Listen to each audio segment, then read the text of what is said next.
নোয়াখালীর কোম্পানীগঞ্জ উপজেলার একটি ব্যস্ত সড়কে মারামারি করছেন কয়েক ব্যক্তি। মারামারি থামানো যাচ্ছে না, কারণ দুপক্ষই পুলিশের লোক। থানায় ঢুকে পুলিশ সদস্যদের মারধর করছে সেনাবাহিনীর সদস্যরা। তাদের কাছে জীবন ভিক্ষা চাচ্ছে দুই পুলিশ সদস্য। অন্য একটি ভিডিওতে দেখা যাচ্ছে দুজন পুলিশ সদস্য সেনাবাহিনীর ভয়ে পালিয়ে যাওয়ার চেষ্টা করছে। সড়কের মাঝে গাড়ি থামিয়ে এলোপাতাড়ি মারধর, পাশেই পুলিশের গাড়ির হুইসেল বাজছে। বেধড়ক মারধরের এই অভিযোগ উঠেছে। সম্মানিত দর্শক, আজকের গরম খবর, এই প্রথমবার পুলিশে মারামারি করলো নোয়াখালীতে। আর এই দেখে সেনাবাহিনীরা ক্ষিপ্ত হয়ে পুলিশকে বেদম পিটালো। সম্পূর্ণ ভিডিওটিতে রয়েছে আরো গুরুত্বপূর্ণ বিষয়, তাই সম্পূর্ণ ভিডিওটি না টেনে দেখার অনুরোধ রইল। আর আপনি যদি আমাদের চ্যানেলে নতুন হয়ে থাকেন তাহলে অবশ্যই সাবস্ক্রাইব করুন আর একটি লাইক দিয়ে দেখতে থাকুন সম্পূর্ণ ভিডিওটি।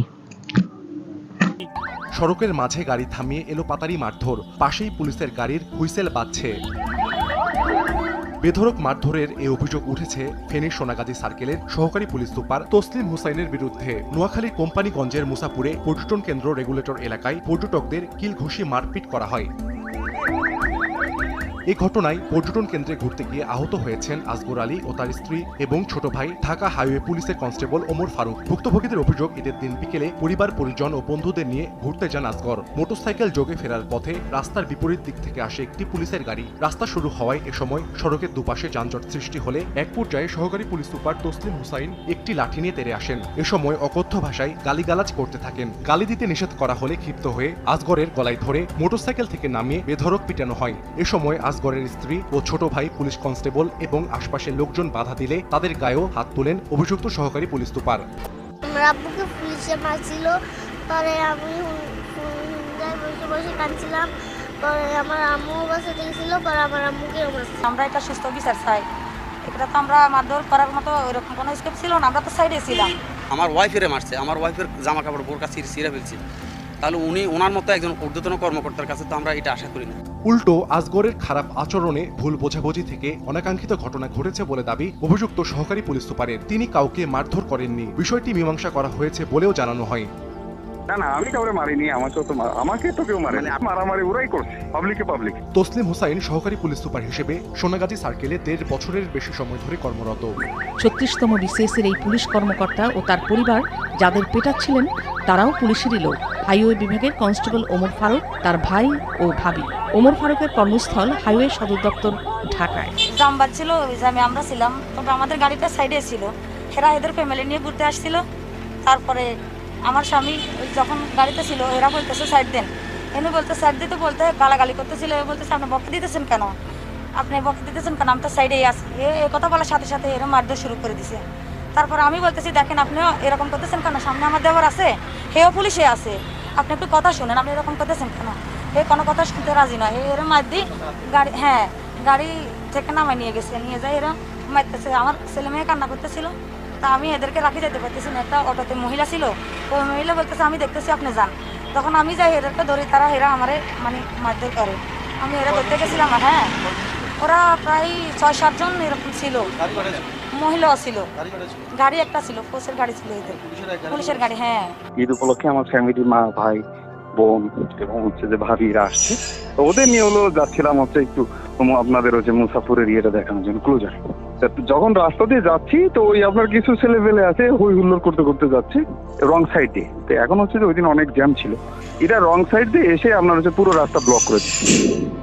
তা আমি যে নামছি, তখন কনস্টেবল ওমর ফারুক তার ভাইয়ের, ও যে আপনার রাস্তায় মেন সবাই চলে গেছে, সবাই লাইনে চলে গেছে ব্যাকে, কিন্তু সে যায় না।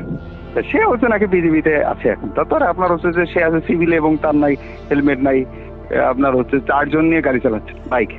আমি বললাম যে আপনি যে একে তো আপনার 4 জন নিয়ে উঠছেন, আবার যে আপনার হেলমেট কিছু নাই, তা আপনি যে আবার আপনাকে যাইতেও বলা হচ্ছে, কিন্তু আপনি যে যাচ্ছেন না কেন, কি সমস্যা?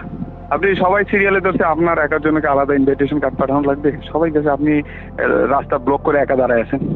তো এই নিয়ে তার সাথে কথা কাটাকাটি হচ্ছে। তখন যে ওই যে ওমর ফারুক যে কনস্টেবল, সে আবার বলতেছে আমিও পুলিশ সদস্য। তা আমি যে ও যখন বলছে পুলিশ সদস্য, তা কথা কাটাকাটি যখন আমার ভাই এবং ভাবি ওরাও নেমে আসছে। এইদিকে দেখি পিছনে তাকাই, দেখি যে ওই ছেলেটা আমার ভাইরে ঘুষি মেরে দিচ্ছে। তা আমি তখন সামনে কনস্টেবল যে ওমর ফারুক, ও আর আমি সামনে, পিছনে যে এটা। পরে যে ওই যে মহিলা যে দেখতেছেন, আমার ভাবি, আমার বড় ভাইয়ের স্ত্রী। হ্যাঁ, তো ওরা এসে থামাই দিছে। ঈদের পরদিন শুক্রবার কোম্পানিগঞ্জের মুসাপুর এলাকায় বেড়াতে গিয়ে এমন মারামারিতে জড়িয়ে পড়েন পুলিশের ওই অফিসার এবং নোয়াখালীতে ছুটি কাটাতে যাওয়া ওমর ফারুক এবং তার পরিবার। কর্মস্থলের বাইরে গিয়ে এমন সংঘর্ষে জড়ানো ক্ষমতার অপব্যবহার কিনা প্রশ্ন ছিল ফেনী পুলিশ সুপারের কাছে।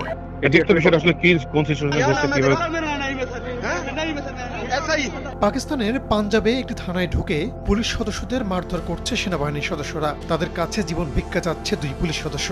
অন্য একটি ভিডিওতে দেখা যাচ্ছে দুজন পুলিশ সদস্য সেনাবাহিনীর ভয়ে পালিয়ে যাওয়ার চেষ্টা করছে। তাদের পিছু নিয়েছে সেনারাও। একজন পালাতে পারলেও অন্যজনকে ধরে ফেলে সেনারা।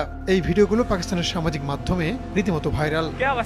দেশটির গণমাধ্যম বলছে, গেল সোমবার প্রদেশটির ভাওয়ালনগরে ঘটনার সূত্রপাত হয়। 3 জন বেসামরিক নাগরিককে আটক করে তাদের কাছে অবৈধ অস্ত্র থাকার অভিযোগ তোলে পুলিশ।